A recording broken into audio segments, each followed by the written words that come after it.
Good afternoon, everybody. This is Sarah with Connect Our Elders, and I'm here with Alexandrea Valiere of Mission Healthcare.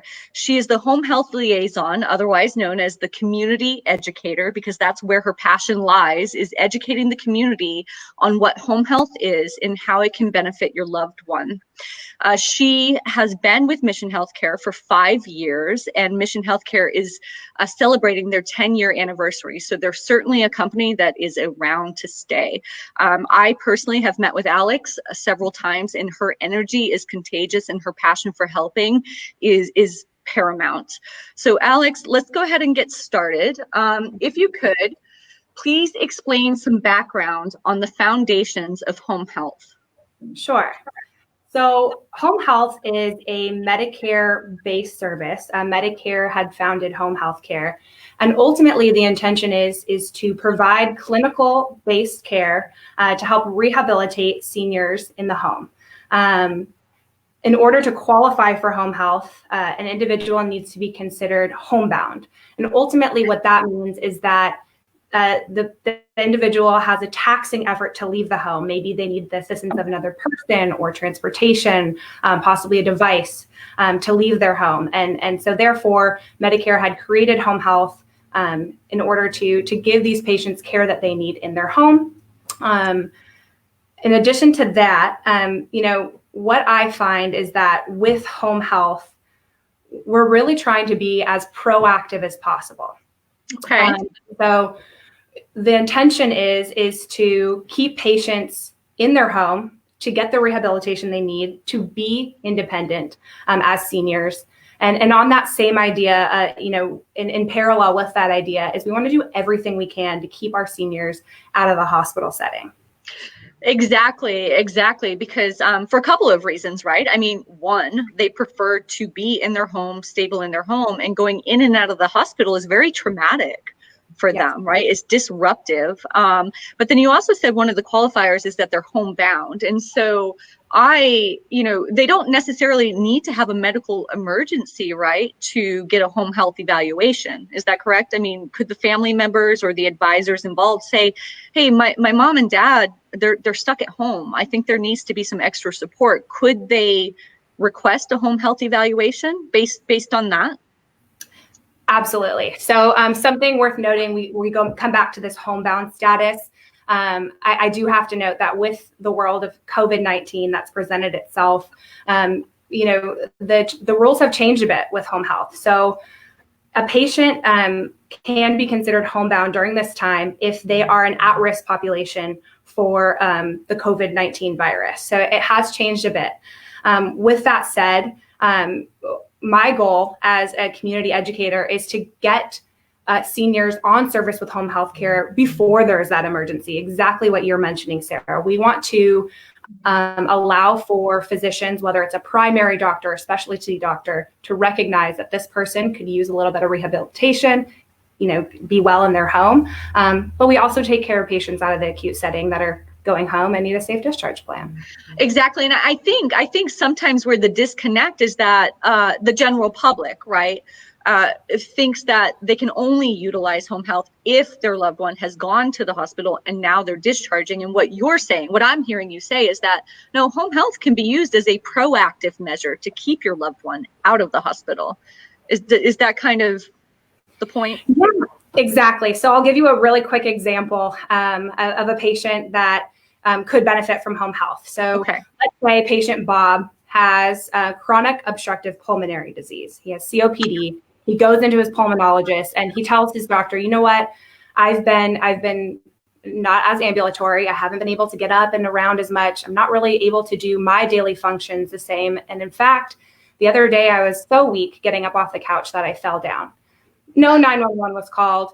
The senior's still at home. He's talking to his pulmonologist at an appointment, in which case this is a perfect opportunity for the doctor to order home health, for therapy to come take care of this patient in the home, get them stronger, and keep them on their feet.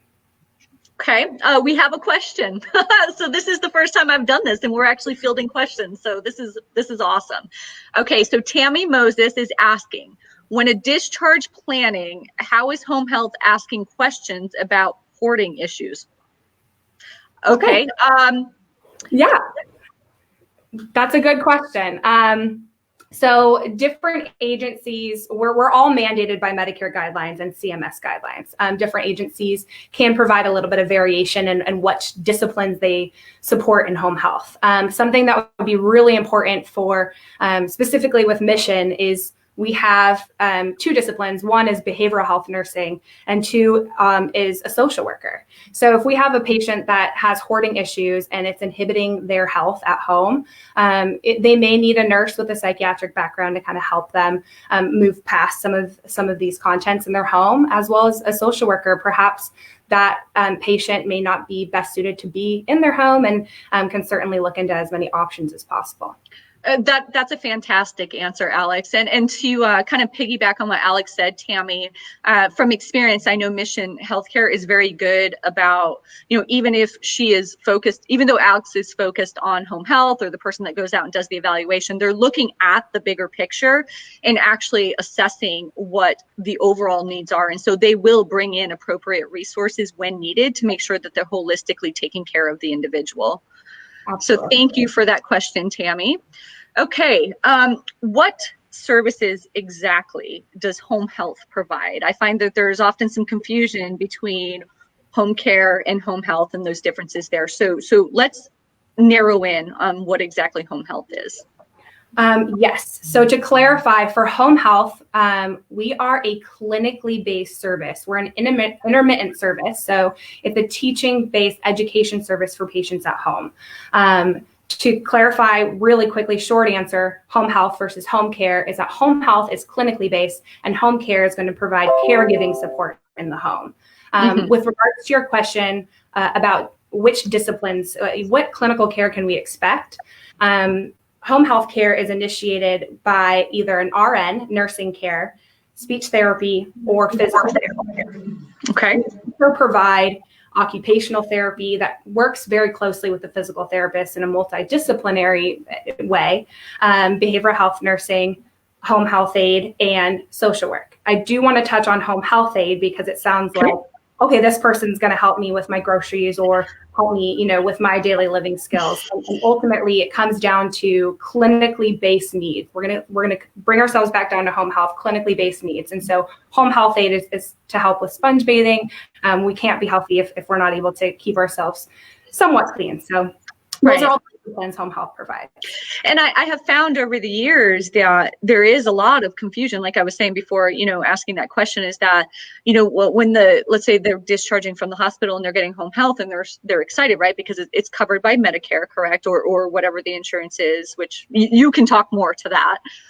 But they assume that resource, home health, is going to help them with the activities of daily living, grocery shopping, housekeeping.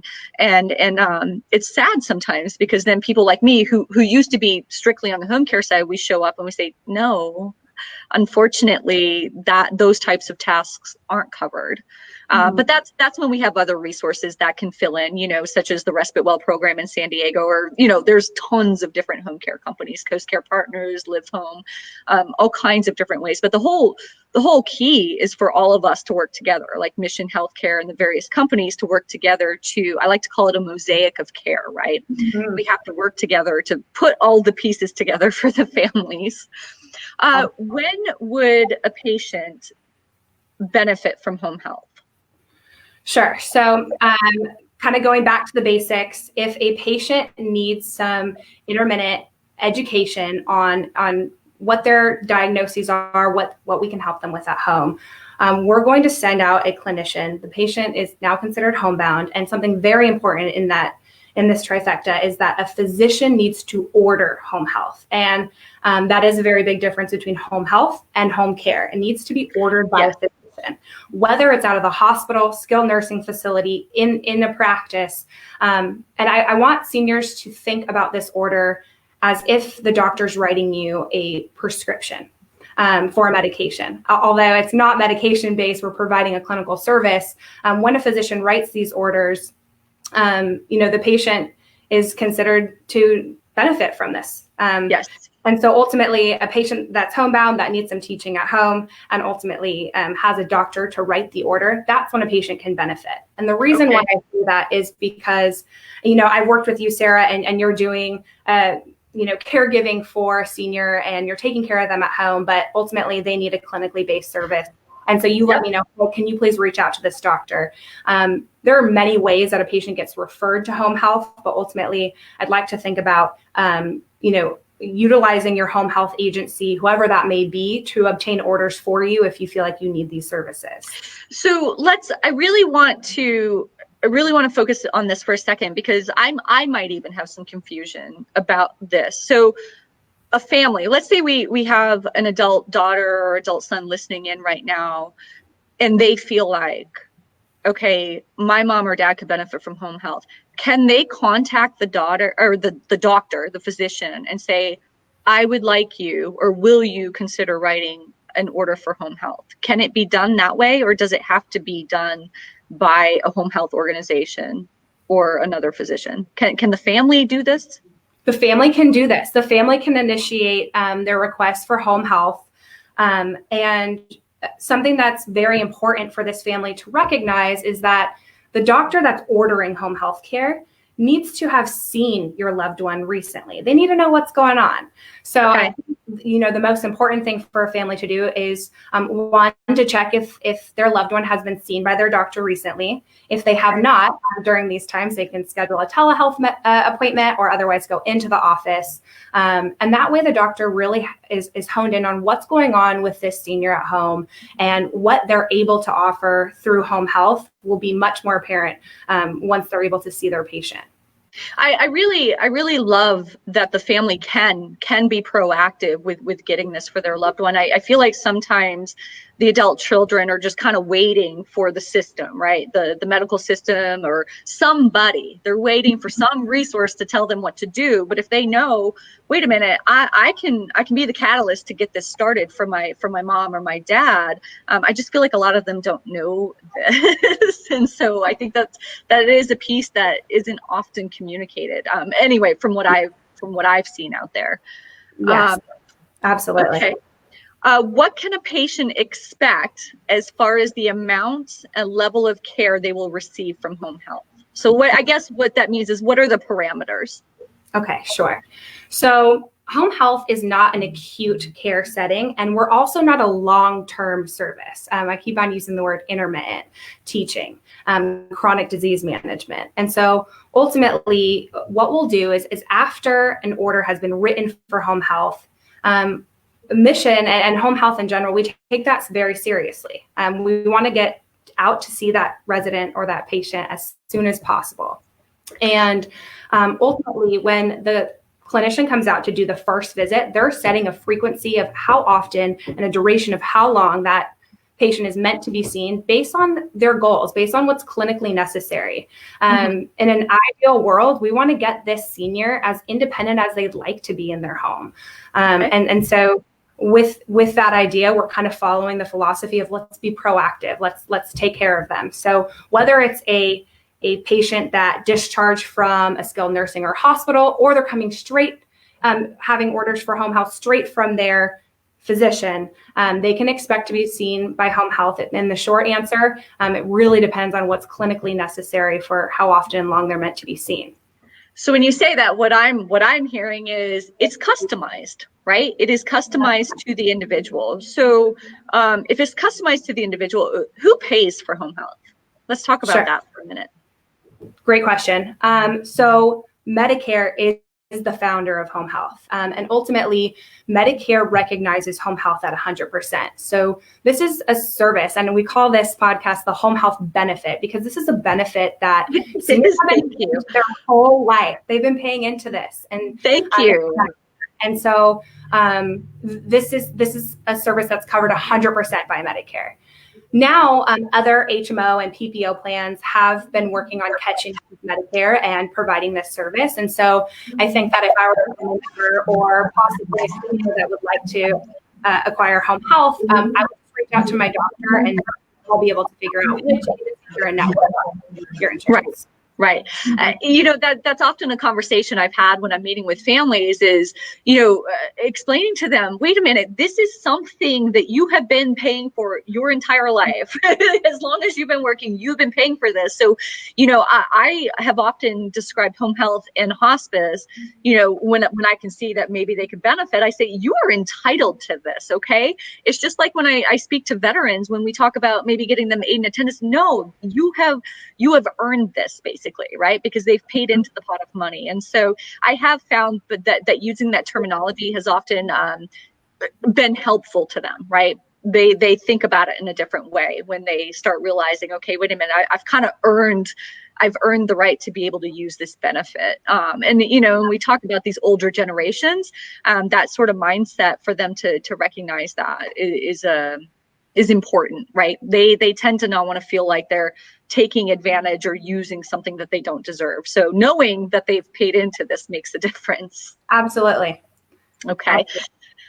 How does a patient know when to choose home health versus hospice? Because both are covered by Medicare, right? And the criteria is different also. So why don't you go ahead and elaborate on that? Sure. So Mission, as an agency, we provide home health care and hospice care, both clinically based services in the home. I'll talk about some of the similarities between home health and hospice. And the biggest one is goes along with the philosophy that we want to keep patients out of the hospital and receiving the care that they need at home. Mm-hmm. The difference between home health and hospice is related to the care that they need at home. So home health care, we are seeking aggressive treatment. We're trying to get better. We're rehabilitating. We're working on our independence. Mm-hmm. Hospice care is for a terminally ill patient that is seeking comfort and dignity at home. There are different physical states that these patients may be in, but there's also a philosophical backing to home health and hospice. As I mentioned, home health, we're working on aggressive treatment. Hospice, we're working on comfort care. So what I would do if I was trying to figure out what a better benefit would be for myself or my loved one is to reach out to my primary care doctor, or otherwise the most closely following doctor that knows your loved one or yourself the most, because I feel like you're on the brink between needing home health or hospice services. Your doctor can always write an evaluation for hospice to see if you qualify. And if not, you can certainly from home health. Right. And so I find myself often telling people to, just get the evaluation.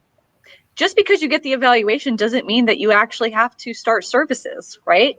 Right. Exactly. If you qualify for hospice, it's such a beautiful benefit. Absolutely. To a patient, it's a higher level of clinical care than what home health can provide. So, home health, we are scheduled visits guiding towards this rehabilitation.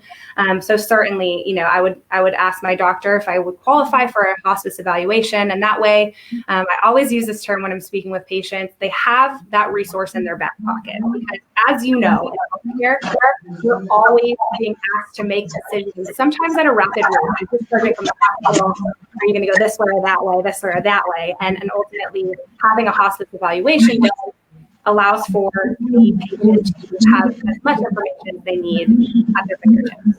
They do. And all of this from like the continuum of care, right, is super overwhelming for the elder themselves.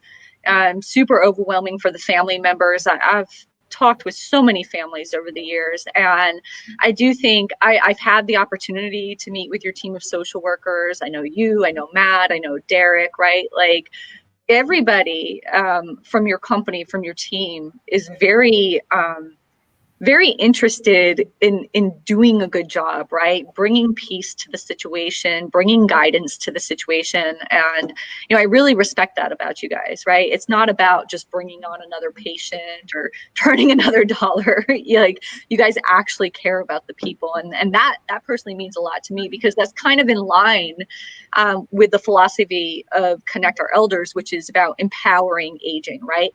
As you said, you're an educator, you're the home health liaison, but you're basically an educator. And so, education empowers. And I really like the fact that that you guys take that approach. And I know from the hospice side, Derek definitely takes that approach. I've had the opportunity to work with him many times on the hospice side. So I couldn't say better things about you guys at Mission Healthcare. Is there anything that we haven't touched on? I think that really quickly, I'd like to kind of run through a scenario of a continuum of care that a senior may go through.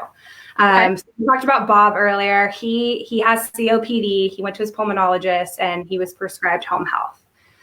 There may be a case where a different patient, let's call them Pat, also has the same diagnosis. They have COPD. Pat has an exacerbation at home, goes into the hospital. From the hospital, may go to a skilled nursing facility or may discharge back home on healthcare, let's say. I think it's important to notice that home health isn't the only component that we're looking into when we see a patient. And what I mean by that is that kind of saying that I had mentioned, put this idea in your back pocket. And so let's say Pat goes to the hospital and doesn't go to a skilled nursing. One of my skilled nursing facility partners had actually asked me to touch on this. And so I'll kind of mention this very quickly. There are situations where, let's say, a senior was in the hospital for 3 nights a day and they have an intervention, that when they go home on home health, if their condition is they can direct admit into a skilled nursing facility rather than going to the hospital, along with the line of, we'd like to keep patients out of the hospital and home. Sometimes patients' conditions change. Our health is ever changing. And so, whether it's a Pat going to the hospital to skilled nursing to home health or the hospital straight to home health, there's many different options for seniors. And I want them to know that that home health should be a service that's there for you to connect you with resources, whether it be home care, skilled nursing care, RCFE, if they need to go into an assisted type of situation, that home health really is there here at Mission. I know that you had spoken about me and Derek. Thank you. We're really there for our patients on the level of care that they need and resources to help educate them. You do, and you guys do an excellent job of bringing together other resources outside of what Mission Healthcare even provides, and it's that holistic approach, which I think is so important. We just got a message. Sarah, try muting yourself while Alex is talking to stop the feedback. Okay, I apologize to the viewers. It sounds like we have some feedback. We also, somebody had commented, people need to remember that hospice is not always for close to death care. While this segment is about home health, I do think that is an important thing to touch on. Mission Healthcare does have home health and hospice. I know that I'm often having this conversation. People have this perception that if you need hospice, that means you're dying tomorrow. And that's not the case. There are people that are on hospice for extended periods of time. And often I've seen it myself with patients that I've worked with when I worked in hospice. Once they take advantage of the benefit, they often see, an improvement, right? So do you have anything to add to that, Alex, as far as the hospice is not just for those that are dying tomorrow?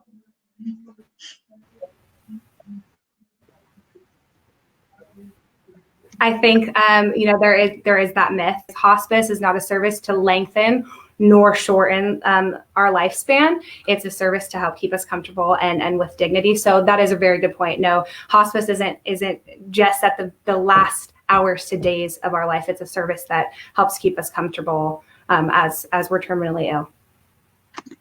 Exactly. And not only that, so the comfortable, the dignity towards the end, but also you get a full team of support when you have hospice. You have your social worker, the chaplain, right? The RN, you have the medical director, correct? Who am I forgetting? Or is that pretty much the team?